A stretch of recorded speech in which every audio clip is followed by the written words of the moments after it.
Ships are incredibly complex structures on which humans, technology, and nature are constantly negotiating with one another.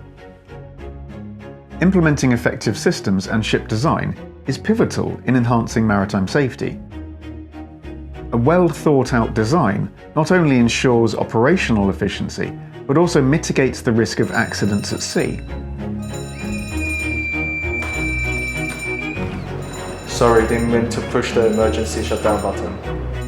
Poor systems and ship designs have been found to be one of the key contributing factors to maritime accidents. This means that many accidents or incidents could be avoided if the tools on board were truly fit for purpose.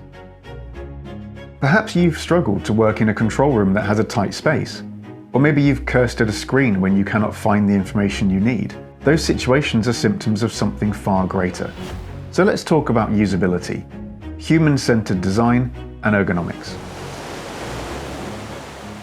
Perhaps it's time for a new perspective and a new approach.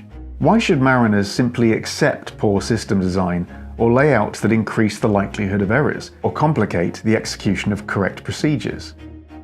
Incorporating mariners into human-centered design initiatives results in more practical and usable designs. This strategy enables ship designers, equipment manufacturers, and ship operators to establish an environment that not only improves designs, but also leads to better decision-making and ultimately contributes to the reduction of maritime accidents. It all goes beyond merely enhancing safety. This approach also optimizes efficiency and gives precedence to the well-being and ease of the crew workload. Human-centered design is a tool that encourages designers to understand and prioritize the needs, behaviors, and preferences of end users, such as seafarers, in the design process. The aim is to create a functional and efficient product or service to provide better usability, effectiveness, efficiency, and user satisfaction, and to define and solve problems from the end user's perspective. Ergonomics is the study and design of working environments such as workstations, engine control rooms, or ship's bridges, and their components, work practices, and work procedures for the benefit of the worker's productivity, health, comfort, and safety. Consider this crucial question. When it comes to the design of ships and their systems, should it be mandatory to engage seafarers at the design and testing stage? End users and mariners were questioned by the Nautical Institute in association with the Ocean Project about their engagement with the design of systems, tooling, and the layout of ships.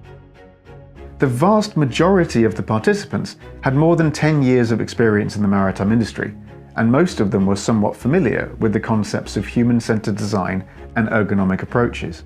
However, 85% of them had never received any training about the significance of human-centered design or ergonomics in maritime. And yet, a huge majority of maritime professionals have grappled with challenges stemming from poorly designed systems or layouts. Honestly, the participants' responses make it evident that mariners have important insights to share. Their feedback underscores the need to listen closely and integrate their experiences into the design approach. The following examples, taken from our survey, illustrate the possibility of causing accidents or leading to incorrect decisions. Our bridge window distorts the picture to the point of giving you a headache. In my boat, I have to move away from the helm position to respond to radio traffic. Equipment added wherever it would fit rather than in places that made it useful to access. The Ship Security Alert System SSAS button placed where we rested our hands on the radar when looking at the screen, and the stop buttons for the steering gear pumps alternating with the stop buttons for the deck wash pump and the fire pump. The modern bridge has so much backlight from monitors that cannot be dimmed properly at night it becomes an issue seen out of the windows. The gyro repeater away from the helmsman's sight. So, if human-centered design is so important and mariners know it, why don't they report any shortcomings that they come across? The participants provided a variety of reasons, from the difficulty to describe the systems or layouts, to the fact that nearly half of them didn't even realize reporting these issues was possible. The majority expressed concerns about added hassle and paperwork. But it was undeniable. There is a clear call for a human-centered approach. The respondents considered that the right design could improve workflow and improve safety. They mentioned that it would also aid to reduce fatigue and excessive workload. Many participants emphasise that mariners can provide concepts and practical solutions. We can make reporting easier through having QR codes on equipment. Education, spreading awareness and communicating how the use of HCD could actually increase output and efficiency. The shore-based naval architects and designers should spend time operating their creations at sea to understand the practical issues. So let's simplify the issue. The survey shows that the shipping industry faces a critical communication gap between end users at sea and designers. Through interviews, surveys and workshops, mariners indicated that while intermediaries like shipyards, shipping companies, classification societies, legislators and manufacturers keep a constant communication with each other, seafarers are not normally being considered and included on the design of the ships and systems they will end up using. Consider this real-life accident. An MIAB report on the investigation of the collision between car carrier City of Rotterdam and the ro-ro freight ferry Primula Seaways on the River Humber in the UK in 2015.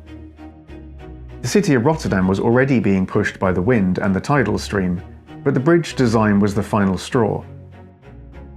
It was dark. The inward slope of the window removed all objects in the pilot's periphery, and there were no visual clues such as a forward structure or bow tip. This created a relative motion illusion that deceived him into thinking that his view from the window above the starboard VHF radio, which was actually 33 degrees off the vessel's centerline axis, was the vessel's direction of travel.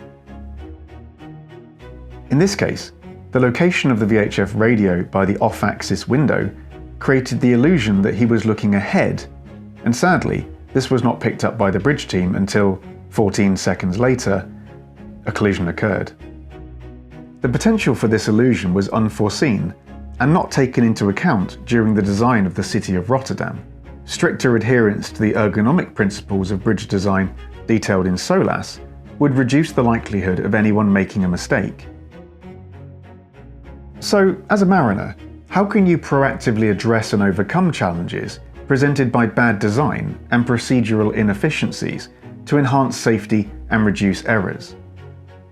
What if the next time one of the tools on board doesn't perform as anticipated, you think, how could this have been done better? Is it possible that this equipment could be better suited to the actions and behaviours that mariners typically perform? If you do find yourself in such a situation, report it. Reporting issues and shortcomings you find is an important step in helping the industry realise that those problems exist and that mariners need to be included at every step of the process. Your involvement could drive changes to ensure that technology and designs work in concert with the seafarers and are fit for purpose, making the life for those on board easier and safer. Let's go back to the accident between the City of Rotterdam and the Primula Seaways. The next generation of the vessel included a bridge redesign, which fundamentally changed the bridge layout and windows. So in conclusion, yes, shortcomings in technology design matter a lot. Accidents are not always a seafarer's fault, but the result of a system that is working against and not for those using it. If you find any issues with the vessel or its tools, speak up and share your opinions with the powers that be. Advise on how to improve the equipment you are using every day.